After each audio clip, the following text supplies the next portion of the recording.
Guys, welcome to Helen Reacts. El Hoyo അഥവാ the whole എന്ന പേരുള്ള ഒരു സിനിമയുണ്ട്.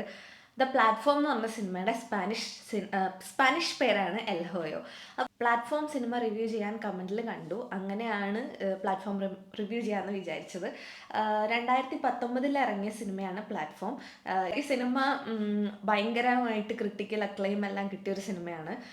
സിനിമനെ പറ്റി പറയാനാണെങ്കിൽ ഇതിൽ സ്പോയിലർ ഉണ്ടാവും, റിവ്യൂ ആണ്. സോ സിനിമ കണ്ടിട്ടില്ലാത്തവർ സ്കിപ്പ് ചെയ്തോളൂ. സിനിമനെ പറ്റി പറയാനാണെങ്കിൽ അത് ഒരു എക്സ്പെരിമെൻറ്റ് ടൈപ്പ് സിനിമയാണ്. അതായത് ഒരു വലിയൊരു ഫ്ലാറ്റ് പോലത്തെ ഒരു സ്ഥലം, അവിടെ ഒരു പ്ലാറ്റ്ഫോം ഫ്ലാറ്റ് പോലത്തെ ഒരു സ്ഥലം, അവിടെ ഇങ്ങനെ ആൾക്കാർ വരികയാണ്. അവിടെ അവർ രജിസ്റ്റർ ചെയ്ത് കയറുകയാണ്. അവിടെ കയറുമ്പോൾ അവർക്ക് ഓരോ മാസമാണോ വീക്കാണോ, ഓരോ വീക്ക് കൂടുമ്പോഴാണോ മാസം കൂടുമ്പോഴാണോ ഞാൻ മറന്നുപോയി, അവർക്ക് അവരുടെ വെച്ചാൽ വലിയൊരു കുറേ ലെവൽസ് ഉണ്ട് ഇതിൽ. അപ്പം ഓരോന്നിലും ലെവൽ മാറി മാറി വരും. അപ്പോൾ ഫുഡ് ഇവർക്കുള്ള ഭക്ഷണം ഏറ്റവും മുകളിൽ നിന്നാണ് വരിക. അതായത് നമ്പർ 1 ആണ് ഏറ്റവും മുകളിൽ. ലാസ്റ്റ് ഉള്ളവർക്ക് അപ്പം വരുമ്പം ഏറ്റവും കുറവ് ഫുഡ് അല്ലെങ്കിൽ ഫുഡ് ഇല്ലാത്തൊരവസ്ഥയാണ് കിട്ടുക. അപ്പോൾ കൂടെ ഉള്ള ആളെ തന്നെ അവർ കഴിക്കുക എന്നുള്ളതാണ് ഈ സിനിമയിൽ മെയിനായിട്ട് വരുന്ന ഒരു പ്ലോട്ട്. ഈ സിനിമേനെ പറ്റി പറയാനാണെങ്കിൽ സിനിമ ഒരു എക്സ്പെരിമെൻ്റൽ മൂവിയാണെന്ന് ഓൾറെഡി അറിഞ്ഞിട്ടാണ് ഞാൻ കണ്ടത്. പക്ഷേ ഇതുപോലത്തെ ഒരു എക്സ്പെരിമെൻ്റ് ആണെന്ന് എനിക്ക് അറിയില്ലായിരുന്നു.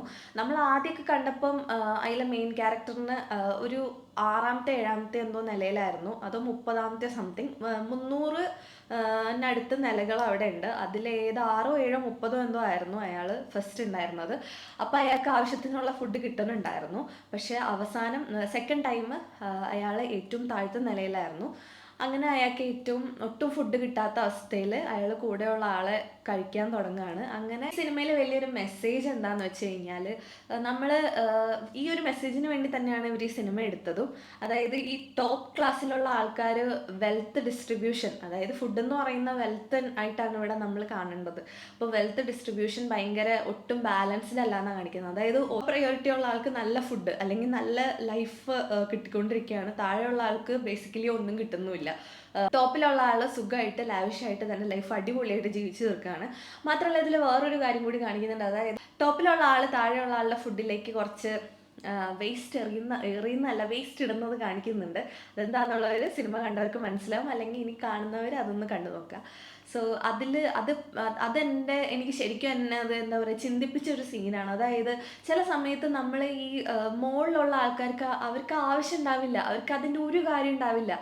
പക്ഷെ തൻ്റെ താഴെ കിടക്കയിലുള്ള ആൾ നശിച്ചു പോകാൻ വേണ്ടി പല രീതിയിലുള്ള അറ്റാക്സും ചെയ്യുന്ന ചില ടോപ്പായിട്ടുള്ള ആൾക്കാരുണ്ടാവും. അപ്പം ഇതിനെല്ലാം കാണിക്കുന്ന ഒരു മീനിങ് ആണ് ഈ സിനിമയിലുള്ളത്.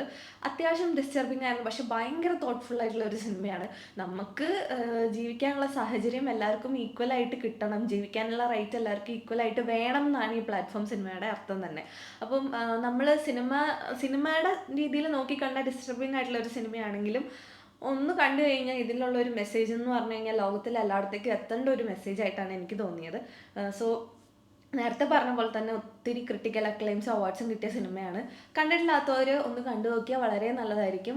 നല്ല അടിപൊളി എക്സ്പീരിയൻസ് ഉള്ള ഒരു മൂവിയാണ്. നെറ്റ്ഫ്ലിക്സിൽ അവൈലബിൾ ആണ്. പ്ലാറ്റ്ഫോം സിനിമേനെ പറ്റിയായിരുന്നു ഇന്നത്തെ review. So thank you for watching Helen റിയാക്സ്. Thank you.